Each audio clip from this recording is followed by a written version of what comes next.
ಅದೇ ನಾಯಿನೇ ನಾಯಿಗೆ ಬೇರೆ ಯಾರು ಜನ ಅಂದ್ರೆ ತುಂಬಾ ಇಷ್ಟ. ನಮ್ಮನೆಗೆ ಯಾರು ಇದ್ದಾರೆ ಇವಾಗ ನಿಮ್ಗೆ ಬೇಜಾರಾಗ್ತಿದೆ. ಇವರು ಅಷ್ಟೇ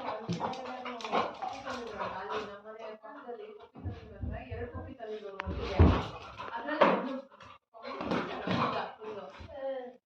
ಅವ್ನು ಎತ್ಕೊಂಡ್ಬಂದ್ರೆ ಇವ್ನು ಫುಲ್ ಮೂಲೆಲ್ಲ ಕೂತಿದ್ದ. ನಾವು ಇಡೀ ದಿವಸ ಮಾತಾಡ್ತಾ ಇಲ್ಲ.